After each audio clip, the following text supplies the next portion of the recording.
Hey folks, it's your main man Ian. I'm here with none other than President Gerald Ford. Right here, folks, believe it or not. He was once president of the United States, but sometimes, like some presidents do, he became very reactive. And he'd be reactive to dogs. And so I just want to go over some training. I'm just going to do a session with him, primarily to film it for mom and dad, and just talk about some of the things that I observe with Ford, some of the things I would be focusing on if I were his humans, okay?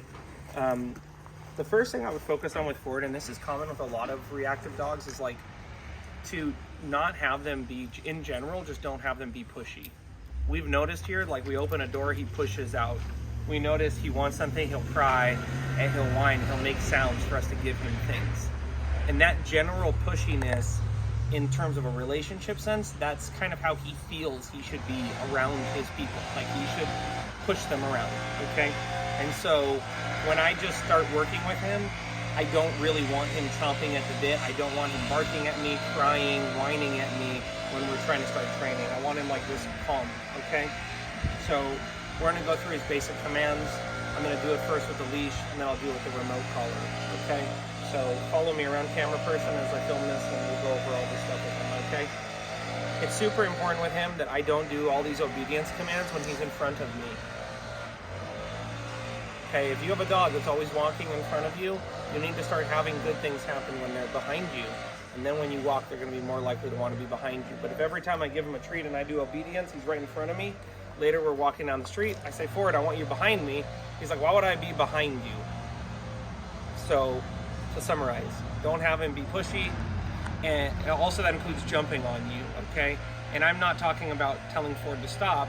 I'm talking about just being really clear, Ford, like just don't do it anymore. Just like forever, just stop, okay? Down. Good boy. Let's go. Good. Good. Good. So you can already tell I'm marking when he's behind me. Let's go. Good. Good. Good. And all my reward placement is going to be given like this. Okay? I'm going to give my food like this, slightly behind myself. Good. Good. Good. Good.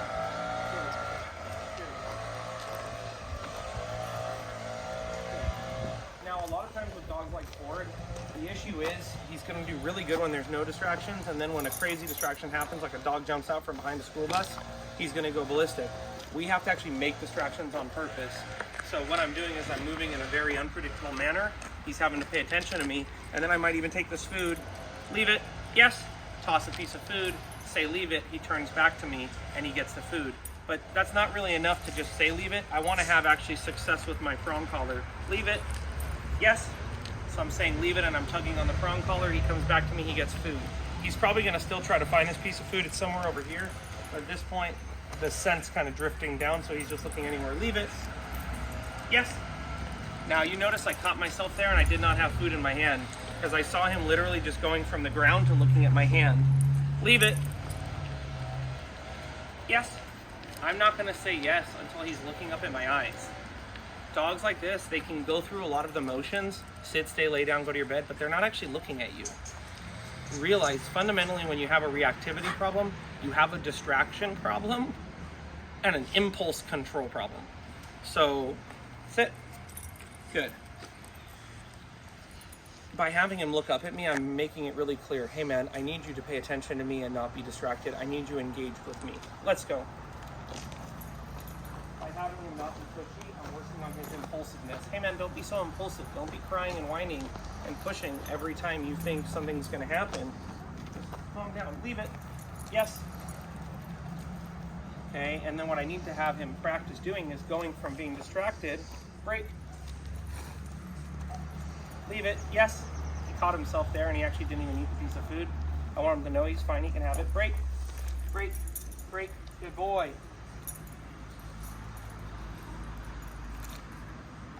Leave it.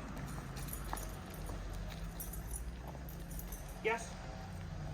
So you'll see, he'll go through these motions, but he's not really looking at me. A lot of times that happens because we've preloaded the hand with food. So it's so important when you have a dog who struggles with distractions. Break.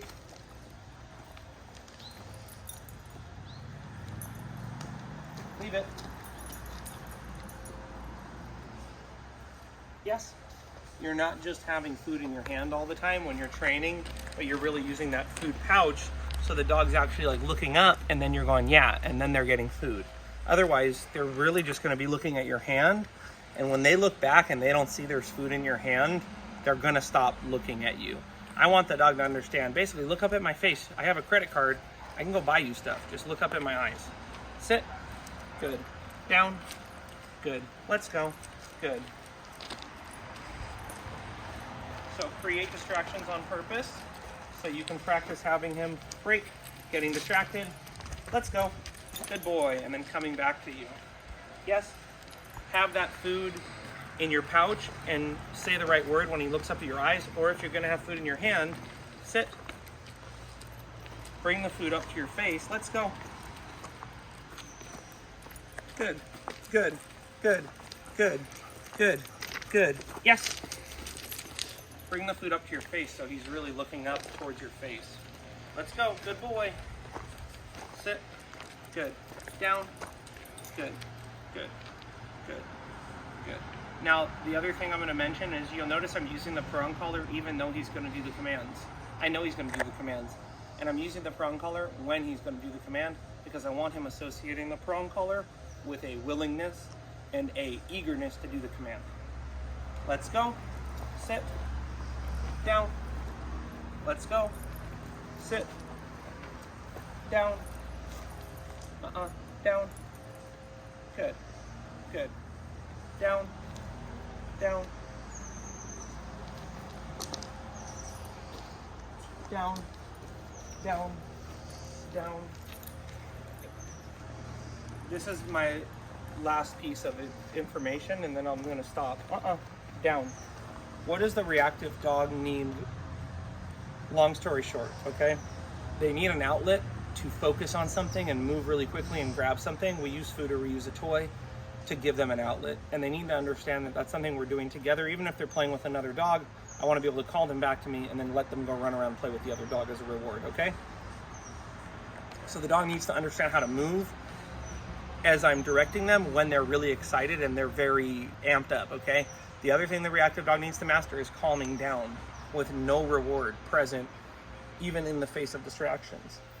And so you could see, we did some work, we did all these commands, there was rewards, and then now we're moving into a phase of forward, we're not doing any rewards. We're just chilling. Look at his position of his hips. Okay, he's actually relaxed here. It's so important with dogs like this that, sure, when you're doing quick commands and doing your downs, that's fine. But overwhelmingly, you want the dog to understand when I say lay down, you're calming down, you're relaxing. You're not anticipating that anything exciting is going to happen. Good boy. And so you're going to want to phase your rewards out sooner in your down stays and your place command. When your dog is just chilling, you're going to want to sooner than later not give them any reward and explain to them, hey man, when you're laying down, you're just laying down, you're chilling. When you're in your placemat, you're in your placemat, you're chilling. There's no reward. There's nothing to look forward to other than hanging out with me here. When it comes to walking with me and recall, I will use food and the toy a lot to reinforce those behaviors because I want the dog to feel good about turning away from something, coming to me to get food. I want them to be excited about food.